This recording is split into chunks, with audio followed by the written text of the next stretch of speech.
Basketball coach Jim Forbes will lead his team into the court Thursday night in a state semifinal game.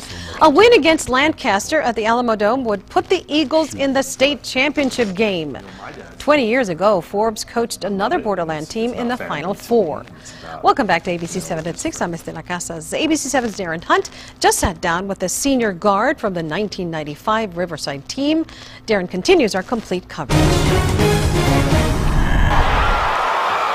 That was Ruben Rodriguez back in 1995, making a steal and a three-point play in Riverside's Final Four loss to San Antonio East Central at the Frank Irwin Center in Austin. When we ran out and the roar of the crowd, I mean, it just kind of, I don't know that there's a better feeling than that. And, you know, they're going to experience that. Jim Forbes says this time around his team is in it to win it. We're not going up there to gain their respect. We're going up there to try and win a state title. Rodriguez says Forbes is one of his greatest influences, and he's not surprised his coach is once again so close to a state title. What he does is he builds great relationships with kids.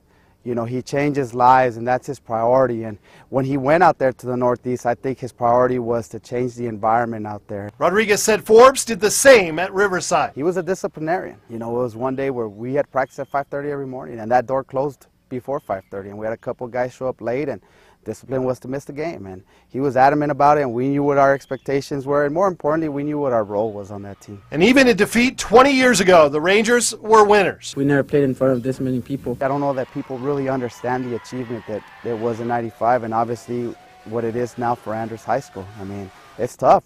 You know, and being from El Paso, it's not, we're not ever given anything, and we got to work for it. But, you know, those guys did. They're there. My only advice to them could be, hey, enjoy the opportunity. Darren Hunt, ABC 7. Roman Diaz, a member of the 1995 Riverside Final Four team, is now a deputy with the Sheriff's Office. And Tommy Galindo, another player from that Ranger team, is now a detention officer with the El Paso Sheriff's Office. The Andrus game is Thursday at 6 o'clock El Paso time in San Antonio. We'll post a link on KVIA.com so you can watch the webcast live. Plus, game updates on our Facebook pages and Twitter. That's coming up. And if you'd like to join the send-off celebrations, go to El Paso International Airport at 8:30 tomorrow morning because a large crowd is expected. You may have to park in the long-term parking lot, but a shuttle will take you to the airport and the ride is free. Dapper Dave is still tracking the slight chance